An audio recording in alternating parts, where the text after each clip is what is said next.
శ్రీమాత్రే నమః. సద్గురు జ్యోతిషాలయం 2025 నవంబర్ రాశి ఫలితాలని మనం ఇప్పుడు తెలుసుకోబోతున్నాం. ఈ జాతకం అంటే కూడా అందరికీ ఒక క్యూరియాసిటీ. ఈ నెల నాకు ఎలా ఉంటుంది, వ్యాపారం ఎలా ఉంటుంది, ఉద్యోగం ఎలా ఉంటుంది, ఆరోగ్యం ఎలా ఉంటుంది, నాకు చదువు ఎలా ఉంటుంది, భార్యాభర్తల మధ్య సఖ్యత ఎలా ఉంటుంది, ఇవన్నీ ఒక మిలీనియం క్వశ్చన్స్.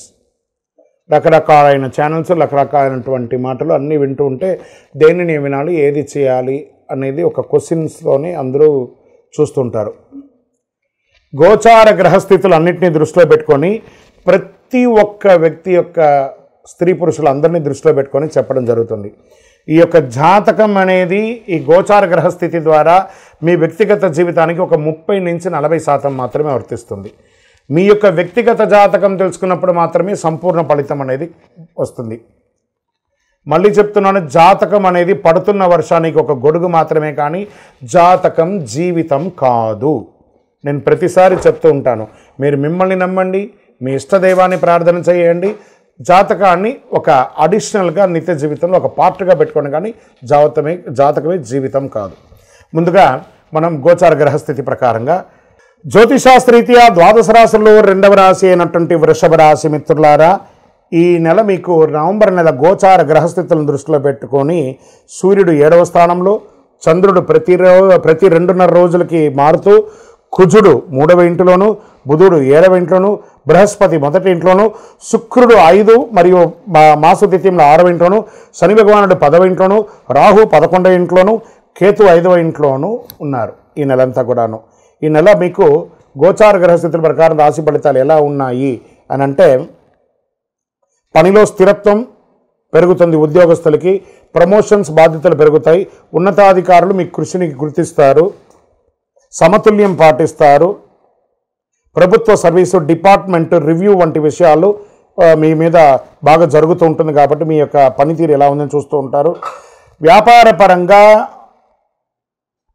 మీ యొక్క చతురత, మీ మాటలో చతురత ద్వారా మీరు విజయం పొందే అవకాశాలున్నాయి. కొత్త వ్యాపార భాగస్వాములు చేరుతారు, ఉత్పత్తులపై ఆకర్షణ పెరుగుతుంది, విదేశీయ లాభాలు, ఎగుమతి వ్యాపారాలు మెరుగ్గా సాగుతాయని ఉంది. ఒప్పందాలు అనుకూలంగా ఉంటాయని చెప్పచ్చు. మీ ప్రతిష్టకు గుర్తింపు లభిస్తుంది, సహచరులతో స్నేహపూర్వకమైనటువంటి బంధాలని పెంచుకుంటూ ఉంటారు, రాజకీయ నాయకులకి జన మద్దతు, గౌరవం, ప్రాచుర్యం పెరుగుతుంది. శని కర్మస్థానంలో ఉండడం వల్ల కార్యసిద్ధి ఆలస్యమైన నిశ్చయంగా గెలుపు పొందుతారు. కమిటీలలో సభ్యత్వంపులకి సూచన పెరుగుతుంది. విదేశీయ ఎగుమతి దిగుమతి వ్యాపారంలో ఉన్న వాళ్ళకి ఇది మిశ్రమమైనటువంటి ఫలితాలను కూడా చెప్పచ్చు, కానీ మంచి పరిచయాలు పెరిగే అవకాశాలు ఉన్నాయి. విదేశీ వీసా, పర్మనెంట్ వీసా దరఖాస్తు చేయడానికి ఇది అనుకూలమైనటువంటి సమయం. విద్యార్థులకి, రీసెర్చ్ చేసే వాళ్ళకి, క్రీడాకారులకి మిశ్రమమైనటువంటి ఫలితాలు ఉన్నాయి. పోటీ పరీక్షల ఫలితంలో ఉత్తమంగా కూడా ఉన్నాయని పెరుగుతుంది. క్రీడాకారులకు తమ ప్రతిభను చూసే సమయం, శ్రమిస్తే జాతీయ స్థాయి గుర్తింపు పొందుతారు. పరిశోధకులకు గ్రాంట్, ఫండింగ్ అవకాశాలు వచ్చే అవకాశాలు బాగా ఉన్నాయి. ఇంకా మహిళలకి, మీరు ఉద్యోగం చేస్తున్న వాళ్ళకి కానీ ఎంటర్ప్రైనర్గా ఉన్నటువంటి మహిళలకు కూడా ఇది ఒక మంచి సమయం అని కూడా చెప్పచ్చు. భార్యాభర్తల మధ్య సఖ్యత పెరుగుతుంది. వివాహం కోసం ఎదురు చూస్తున్న వాళ్ళకి మంచి సంబంధాలు రాబోతున్నాయి. వ్యవసాయదారులకి చాలా అద్భుతంగా ఉందని చెప్పచ్చు. పాల ఉత్పత్తి, వ్యవసాయ ఉపకరణాలు, విత్తనాలు లాభిస్తాయి. కొత్త పద్ధతుల ద్వారా సాగుతులు కొంచెం చక్కగా ఉంటుంది. మార్కెట్, రియల్ ఎస్టేట్ వారికి ఒక 70% బాగుంది అని కూడా చెప్పచ్చు. ఆస్తి కొనుగోలు యోగం మంచి అవకాశం ఉంటుంది. ఆరోగ్యం, పెద్ద సమస్యలు ఏం రావు, కానీ చిన్నపాటి ఆరోగ్య సమస్యలు ఉన్నాయి. దాన్ని చక్కగా జనరల్ చెకప్ ఒకసారి చూసుకుంటే మంచిది. పసుపు రంగు సంపద, శాంతిని చూపించే రంగు మీకు చాలా కలిసి వస్తుంది. 6 అనే సంఖ్య మీకు అదృష్ట సంఖ్య అని చెప్పచ్చు. తూర్పు దిక్కు ప్రయాణాలు మీకు చాలా కలిసి వస్తుంది. బృహస్పతికి పసుపు ఒత్తులతో దీపం వెలిగించండి. మీ యొక్క కులదైవం దేవాలయంకి వెళ్ళి మీ వయస్సు ఎంత ఉందో అన్ని దీపాలని వెలిగించండి. ఓం హ్రీం గురవే నమః అని 108 సార్లు పారాయణం చేయండి. శుక్రవారం రోజున కనకదార స్తోత్రం, లక్ష్మీ అష్టకం లాంటిది చేయండి. ఇంకను మీ వయస్సు ఎంత ఉందో అన్ని దీపాలు వెలిగించండి. మీ యొక్క వ్యక్తిగత జాతకం మా ద్వారా తెలుసుకోవాలి అని అనుకుంటున్నారా? మీ పేరు, మీ date of birth, time of birth, place of birth మా యొక్క నంబర్ 9000777149కి వాట్సాప్ చేయండి. మీకు మేము రిప్లై ఇస్తాం. ఇంకను ద్వాదశ రాశి ఫలితాలన్నీ కూడా చూస్తున్నటువంటి ప్రేక్షక మిత్రులందరికీ కూడా మా టీవీ ఛానల్లో వస్తున్నటువంటి కార్యక్రమాలన్నీ మీకు నచ్చుంటాయనుకుంటున్నాను. ఒకసారి లైక్ చేయండి, సబ్స్క్రైబ్ చేయండి, మీ మిత్రులకు అందరికీ కూడా షేర్ చేయండి.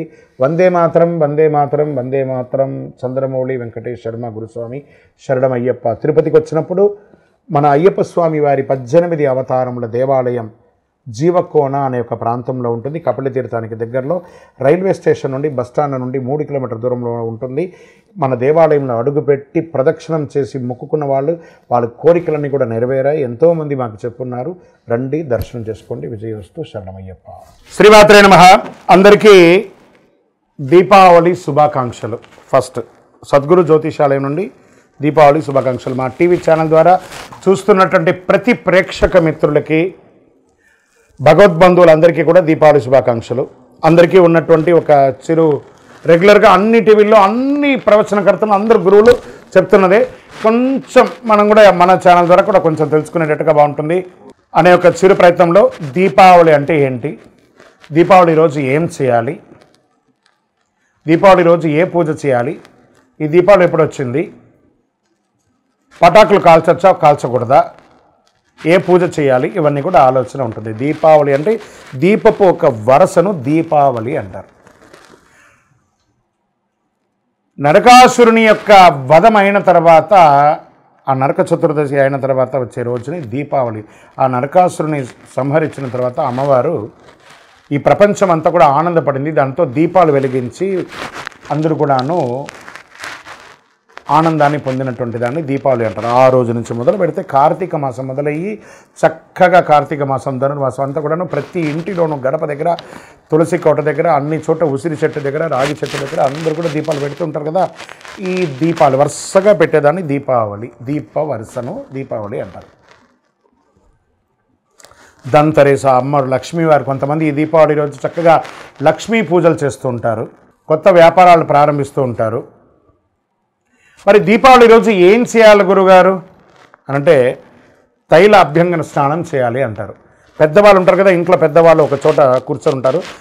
పిల్లలందరినీ కూడా అక్కడ కూర్చోబెట్టి వాళ్ళకి నువ్వుల నూనె రంగరించి పటాకులు ఇచ్చి కాల్చమని చెప్పి, తర్వాత స్నానం చేసి వచ్చి కొత్త బట్టలు వేసుకొని ఇంట్లో పూజ, లక్ష్మీ పూజ చేయడం, దేవాలయాలకు వెళ్ళడం, పెద్దవాళ్ళందరూ కూడా చిన్నపిల్లలకి ఆశీస్సులు ఇస్తూ వాళ్ళకి గిఫ్ట్స్ అంతా కూడా ఇవ్వడము, ఇవన్నీ చేయడం. ఒకటి, సాయంత్రం అవ్వగానే చక్కగా వారి పాఠ్య పుస్తకాలను ఒక 2 నిమిషాలు 5 నిమిషాలు చదవడం. ఎందుకంటే లక్ష్మీప్రదం అంటారు. ఆ రోజు పుస్తకం చదవడం లేదా ఒక శ్లోకం నేర్చుకోవడం, ఒక పూజ చేయడం అనేది లక్ష్మీప్రదం అంటారు. అంత అద్భుతమైనటువంటి రోజు. మరి ఆ రోజు ఇంట్లో ఏమేమి చేయాలంటే తెల్లవారు మాకు స్నానం చేసి ఇల్లంతా కూడా ఆడవాళ్ళంతా కూడా చక్కగా కడిగేసి దుడి చేసుకొని చక్కగా గడపకంతా కూడా పసుపు రాకి, మగవాళ్ళందరూ ఆకులు, మామిడి ఆకులన్నీ కూడా కట్టి, తోరణాలన్నీ కూడా కట్టేసి చక్కగా పైన మన ఇంటి పైన ఓంకార ధ్వజారోహణం చేసి అద్భుతమైనటువంటి ఒక హైందవ సంప్రదాయాన్ని విట్టగా ప్రతి ఒక్కరికి శుభాకాంక్షలు తెలియడం. ఎందుకు ఈ శుభాకాంక్షలు చెప్తున్నారంటే, మనం కొన్ని రోజులుగా కొంతమందికి మాట్లాడకుండా ఉంటాం చూసారా, ఒక్కసారి మీరు ఎప్పుడో ఫోన్ చేస్తారా అని ఎదురు చూస్తుంటారు. వాళ్ళతో ఒక్కసారి మాట్లాడండి. శుభాకాంక్ష తెలవగానే మళ్ళీ ఆ దీపకాంతి పెరిగినట్టు వాళ్ళ జీవితంలో, మీ జీవితంలో ఒక ఆనందాన్ని తెచ్చే ఒక అద్భుతమైనటువంటి రోజే మీకు దీపావళి రోజు. ఈ దీపావళి రోజు చాలామందికి ఒకటి ఉంది, గురుగారు పటాకులు కాల్చకూడదు, పొల్యూషన్ అంట కదండి, కాలుష్యం కదనండి. ఏమండి, పటాకులు కాలుస్తే కాలుష్యం ఏంటండి? మోటార్లు, ఇండస్ట్రీలు, ఫ్యాక్టరీలు, కార్లు, స్కూటర్లు, ఇన్ని పొల్యూషన్తో మనం పడుతున్నాం. ఆ ఒక్కరోజు పిల్లలు ఆనందంగా చేసుకునే ఆ పటాకులు కాల్చుకోవడం ఇప్పుడు కాదు, ఎప్పటి నుంచో ఎన్నో కాలం నుంచి చేస్తున్నారు కదా. ఇది ఆ ఒక్కరోజు ఉంటుందేమో పొల్యూషన్, అయితే అయింది కానీ ఆనందం అయితే పోతుంది కదా. దీపావళి చేసుకునేవారు అనడం కంటే కూడా దీపావళి మేము చేసుకున్నామని చెప్పడం ఎంత గొప్పగా ఉంటుంది. ఈ 2025 దీపావళి ప్రతి ఒక్కరి యొక్క జీవితంలో ఆనందాన్ని కలిగించాలని, అద్భుతాన్ని కలిగించాలని భగవంతుడి దగ్గర ప్రార్థన చేసుకుంటూ అఖిలాండ కోటి బ్రహ్మాండ నాయకుడైన శ్రీ ధర్మశాస్త్ర అయ్యప్ప స్వామి వారి యొక్క సంపూర్ణ అనుగ్రహం ఉండాలని, దీపావళి అప్పుడు పెద్దవాళ్ళందరూ చిన్నపిల్లలు పటాకులంతా కాల్చినప్పుడు జాగ్రత్తగా వారి మీద దృష్టి పెట్టండి. ఎందుకంటే పట్టు చీర కానీ పట్టు లంగాలని ఆడపిల్లలంతా వేసుకుంటుంటారు. చిన్నపిల్లలు చేయి కాల్చుకోకుండా కొంతమంది పిల్లలు చేతితో కాల్చుతుంటారు. వాటన్నిటిని పెద్దవాళ్ళుగా ఉండి మనం దగ్గర ఉండి ఈ దీపావళి పండుగను ఆనందంగా సంతోషంగా జరుపుకోవాలి. విజయోస్తు. శరణమయ్యప్ప స్వామి, శరణమయ్యప్ప. అఖిలాండ కోటి బ్రహ్మాండ నాయకునే శరణమయ్యప్ప. కార్తీక మాసం వచ్చేసింది, మార్గశిర మాసం వచ్చేసింది. అయ్యప్ప స్వామి ఉభయ తెలుగు రాష్ట్రాలే కాకుండా దేశ విదేశాల్లో ఎక్కడ చూసినా అయ్యప్ప స్వామి వారి యొక్క పూజలు, దీక్షలు శబరి యాత్రలు అన్ని రకాలైనటువంటి మొదలైంది. మన యొక్క ఛానల్ ద్వారా ఇంక కొంచెం రీచ్ అవ్వాలని చాలామంది మాల వేసుకున్న వాళ్ళకి ఎన్నో ధర్మ సందేహాలు ఉన్నాయి. వాళ్ళ యొక్క దీక్ష ఎలా చేయాలి, అయ్యప్ప స్వామి అంటే ఏంటి, ఈ దీక్షలో ఏమేమి చేయాలి, పూజ అంటే ఏంటి, యాత్ర అంటే ఏంటి, మంత్రాలు అంటే ఏంటి, ఈ యొక్క గురుస్వామి అంటే ఎవరు, అయ్యప్ప స్వామి అంటే ఎవరు, ఈ దీక్ష అంతా ఏంటి, ఎలా చేయాలి, ఎప్పుడు చేయాలి, ఎందుకు చేయాలి, ఈ యొక్క దీక్షలో వచ్చినటువంటి మార్పు నిత్య జీవితంలో ఏమైనా ఉందా, లేదా దీక్షలో స్త్రీల యొక్క ప్రాముఖ్యత ఏమైనా ఉన్నాయని వీటన్నిటినీ చాలా ప్రశ్నలతో ఉన్నటువంటి వారికి అందరికీ కూడా ఇది ఒక మంచి ప్లాట్ఫామ్. ప్రతి ఒక్కళ్ళు దీన్ని చూడండి. చూసిన వాళ్ళు మీకు నచ్చిందంటే మీ మిత్రులకి, మీ స్నేహితులకి షేర్ చేయండి. ఇది ఆధ్యాత్మికమైనటువంటిది కదా. మన ఛానల్ పక్కనే గంట గుర్తుంది కదా, దానిలో ఒక గంట కొట్టేసాను గట్టిగా, అన్నీ కూడా మీకు వచ్చేస్తుంది. మన ఛానల్ని సబ్స్క్రైబ్ చేసుకోండి. శరణమయ్యప్ప. అయ్యప్ప దీక్షలో ఉన్న వాళ్ళు రోజుకి ఎన్నిసారి భోజనం చేయాలి? ఏకభుక్తం, ఒకటేసారి భోజనం చేయాలని చెప్పారు. దొరికింది కదా అని చెప్పి ప్లాట్ఫామ్ వెంబడి రోడ్ల మీద నిలబడుకొని తినడాలు, ఎక్కడ పడితే అక్కడ తినడాలు, ఉదయం ఒక టిఫను, మధ్యాహ్నం భోజనం, రాత్రి భోజనము, మళ్ళీ దీక్షలో ఆయిల్ ఫుడ్స్ అన్నీ తిని ఉపయోగం లేదు. మరి దీక్ష తీసుకుని లాభమైంది. ఏకభుక్తం చేయాలి, అది కూడాను స్పైసీ లేకుండా, గార్లిక్ ఆనియన్ లేకుండా, ఏ విధమైనటువంటి రజోగుణ పూరితమైనటువంటి లేకుండా మంచి సాత్వికమైనటువంటి ఆహారాలు తినాలి. వీలుంటే సాయంత్రం పూట పండ్లు పలహారాలు మాత్రమే తీసుకోవాలి. విజయోస్తు. అయ్యప్ప స్వామి వారి చిన్ముద్రాం, మన మాలలోనే ఏం చెప్తున్నాం? జ్ఞానముద్రాం, శాస్త్రముద్రాం, గురుముద్రాం నమామ్యహం, వనముద్రాం, శుద్ధముద్రాం, చిన్ముద్రాం నమామ్యహం. చిన్ముద్ర అంటే ఇది బొటన వేలుని, ఈ వేలుని తీసుకొని ఇలా పెట్టడం వల్ల ఏమవుతుందంటే ఆరోగ్యపరమైనటువంటి ఫలితాలన్నీ కూడా ఇందులో ఉంటాయి. మనం కూడా నిత్య జీవితంలో రోజు ఒక్క ఇలా పెట్టి చూడండి, నఖశిఖ పర్యంతం మన యొక్క నరాలన్నీ కదులుతున్నటువంటి ఒక ఫీలింగ్ ఉంటుంది. స్వామివారి దాంట్లో చిన్ముద్ర అంటే ఇదే అనమాట. దీన్నే చిన్ముద్ర అంటారు. ఈ చిన్ముద్ర అందమైనటువంటి ముద్ర, చిన్న అంటే చిన్నది, అందమైనటువంటి ముద్ర, ఆరోగ్యాన్ని ఇచ్చే ముద్ర కాబట్టి ఇది స్వామివారు ఎంచుకున్నారు ఆ చిన్ముద్రను. శరణమయ్యప్ప. ఇది మీకు విదేశాల్లో ఆలయాలు ఉండదని చెప్పడం తప్పండి. వర్జీనియా, లేకపోతే వాషింగ్టన్ డీసీ, లేకపోతే న్యూ జెర్సీ, న్యూయార్క్, మన దీంట్లో అమెరికాలోనూ మంచి అతి విపరీతమైనటువంటి చలి ఉన్నటువంటి స్విట్జర్లాండ్లోనూ, ఆస్ట్రేలియాలోనూ, దేశ విదేశాల్లోనూ, కెనడాలోనూ, అన్ని దేశాల్లోనూ అయ్యప్ప స్వామి దేవాలయాలు ఉన్నాయి. ఇంకా 18వ బడితో సహా ఉన్నాయండి. వనయాత్ర చేసే రకంగా కూడా ఒక 5 కిలోమీటర్ల ప్రయాణంతో పాటు ఏర్పాటు చేసినటువంటి దేవాలయాలు కూడా ఉన్నాయి. అక్కడ కూడా చాలా అద్భుతంగా మంచి చలిలో కూడా చన్నీటి స్నానం చేసి దీక్ష తీసుకొని శబరిమలకి వెళ్ళే వాళ్ళు ఉన్నారు. బ్రహ్మాండమైనటువంటి యాత్రలు చేస్తున్నారు. 41 రోజులు, 48 రోజులు వ్రతం తప్పకుండా చేసి మరి భారతదేశానికి వచ్చి ఇరుముడి ఇస్తున్నారు. రానిలేని వాళ్ళు అక్కడే వారి వారి ప్రాంతంలోనే ఇరుముడి కూడా ఇస్తున్నారు. శరణమయ్యప్ప. ఏమండి, అయ్యప్ప మాల వేసుకున్న వాళ్ళు మా ఇంట్లోనే పూజ చేసుకోవాలా, లేదా బయట ఎక్కడన్నా పూజ చేసుకోవాలా? ఇది ఒక మిలియన్ ప్రశ్న. మీరు మాల వేసుకునేది ఎవరి కోసం? ఇక్కడ ఒక ప్రశ్న ఉంటుంది. మనం నమ్మిన వాళ్ళు తల్లిదండ్రులు, మనల్ని నమ్మిన వాళ్ళు భార్య పిల్లలు. మనం వీళ్ళ కోసమే మనం దీక్ష తీసుకుంటున్నాం కాబట్టి ఎక్కడో మండపంలో వేసుకుంటాం, మేము సన్నిధానంలో చేసుకుంటే భార్య పిల్లలు ఏం కావాలి? 48 రోజులు మీరు దీక్ష తీసుకొని ఉండగా 150 కోట్ల మందిలో అయ్యప్ప స్వామి మిమ్మల్ని ఎంచుకున్నాడు. ఆ పవిత్రమైనటువంటి మాల మీ మెడ మీద పడింది.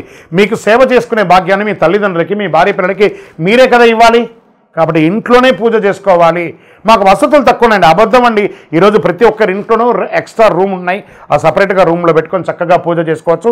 మీరు సాక్షాత్ అయ్యప్ప స్వామిగా ఉంటారు కాబట్టి ఆ ఇంటిల్ని పాలి ఆ ఇల్లు దేవాలయంగా మారిపోతుంది. చక్కగా అందరూ కూడా మీకోసం ఎదురు చూస్తుంటారు మీరు చేసే సేవకు. శరణమయ్యప్ప. లేదండి, ఏ గురుస్వామి కూడా కొత్తగా మాల వేసే వాళ్ళని ఇబ్బంది పెట్టరండి, అవన్నీ అబద్ధం. అలాంటి ప్రశ్నలే లేదండి. వాస్తవానికి గురుస్వామి దైవమే తునైప. ఆ గురుస్వామి దయ ఉంటేనే ఆ భక్తులందరూ కూడా శబరిమలకి వెళ్తారండి. ఏ గురుస్వామి కూడా ఇబ్బంది పెట్టరు. అలాంటి ఇబ్బంది ఆలోచన కూడా పెట్టకండి. ఒకవేళ వారు ఇబ్బంది పెట్టే రకంగా మీకు అనిపించిందంటే వారితో కూర్చొని మాట్లాడండి, డిస్కస్ చేయండి ఆ గురుస్వామి దగ్గర. ఎందుకంటే గురుస్వామి లేనిదే ఈ యొక్క శబరిమల యాత్ర లేదు కాబట్టి గురు నింద చాలా మహాపాపం. గురు నింద చెయ్యకండి. శరణమయ్యప్ప. అయ్యప్ప మాల వేసుకున్న వాళ్ళు ఎన్నింటికి లేవాలి, ఎన్నిసారి స్నానం చేయాలి, ఎన్నిసారి పూజ చేసుకోవాలంటే కార్తీక మాసంలో మనం మాల వేసుకున్న ప్రతి ఒక్కరు కూడా సూర్యోదయాత్పూర్వం లేవాలి. బ్రాహ్మ్య ముహూర్తంలో లేవాలి.